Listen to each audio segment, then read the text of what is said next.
Hello everybody and welcome back to my YouTube channel. I'm Cindy Nierenberg. This is week 29 of a year to 60, and this week I lost 1.6 pounds. Yay! Which takes me to a total of 24.6. So I'm not quite back to that 25 pounds. I was hoping to be there, but I'm not. So that's okay. 24.6 pounds total. And this week I want to tell you about something a little science-y, so bear with me because I'm not a scientist, but I read really smart people and the books that they write. So you know I follow along with Dr. Jason Fung, who is like my guru in this whole weight loss journey. And he is spectacular. If you haven't gotten his book, The Obesity Code, go get it and read it.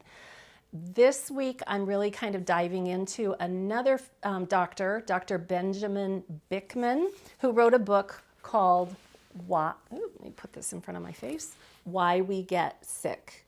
And Dr. Bikman is a PhD working in clinical research at the university level. He studies insulin resistance. And what is insulin resistance? They're saying that insulin resistance is the core reason that our country is overweight. Stats are showing up to 70%, 70% of Americans are either overweight or obese.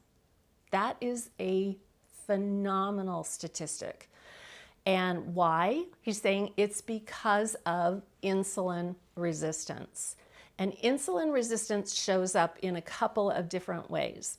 Insulin resistance is where the cells of our body are not responding to insulin the way that they used to.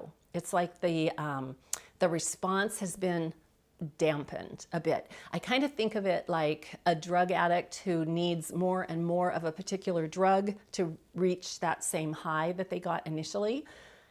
We need more and more insulin to transport the sugar that's in our bloodstream around to where it needs to be, whether that needs to go to the brain or if that needs to go to the liver or we store it as fat. But our pancreas keeps pumping out more and more insulin as we add more and more sugar and carbohydrate into our system. So the second piece is insulin resistance is a state of hyperinsulinemia, which means we just have too much insulin in our bloodstreams. So some people test their blood sugar, like you can get a glucometer at any neighborhood pharmacy, right? And you test your blood sugar and you look at it and you go, okay, well, my blood sugars are good. I'm okay. I'm not diabetic yet. My blood sugars are within the normal range. But there's a problem with that because you may have raised insulin levels, but your pancreas is pumping out so much insulin that it's managing the sugar that's coming into your bloodstream. So you don't want normal blood sugars to prove that you don't have hyperinsulinemia because your blood sugar reading has nothing to do with or will show you nothing about how high your insulin levels are. If you want to know how high your insulin levels are, you'll have to have a test at the doctor's to find out and ask your doctor specifically because they don't run those tests specifically. So I've yet to do that, but when I do, I will tell you all about it. So what happens is when we take in too much carbohydrate or we take in food all day long, then our pancreas starts pumping out that insulin, our insulin levels raise, and then we end up storing fat because insulin is a fat storing hormone. I don't want to store fat. So if I don't want to store fat, what do? There are two things that you can do. Number one, you can keep all of the sugar and the carbohydrate from coming in the first place so that your body doesn't have to overproduce insulin.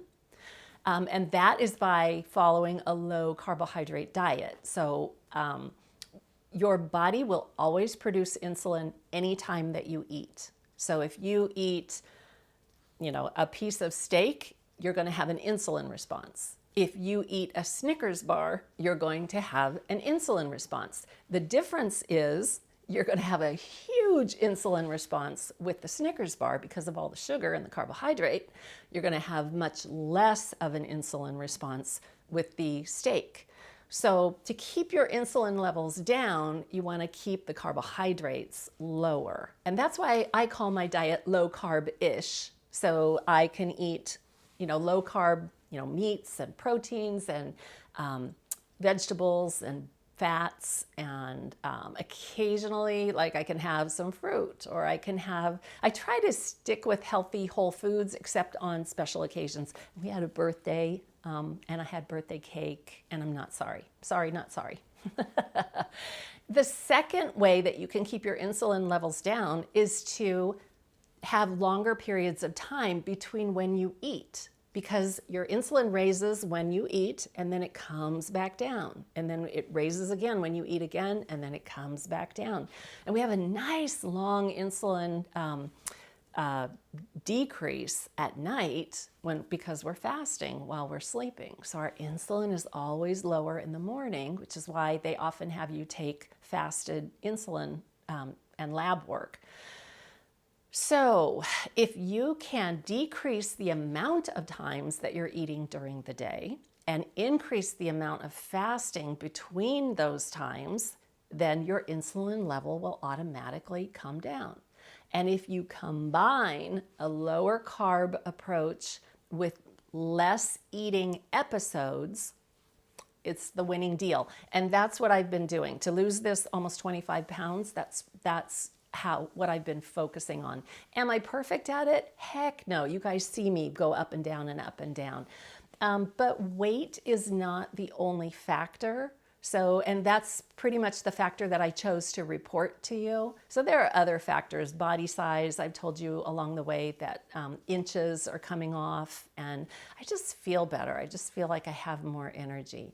So that's what I'm doing. It's a low carb-ish approach with a lot of fasting opportunities, and I'm really, really mindful of not picking at things during the day, just picking up something and putting it in my mouth, because I know that's going to create an insulin response.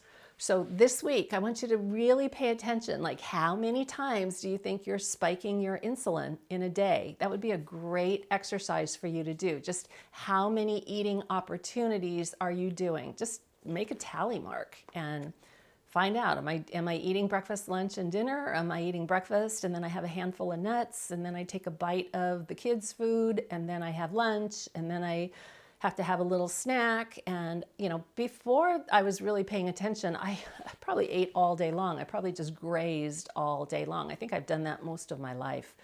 So that's what I'm focusing on. I'll see you next week, and I want to be at that 25 pounds down. I'll see ya. Bye.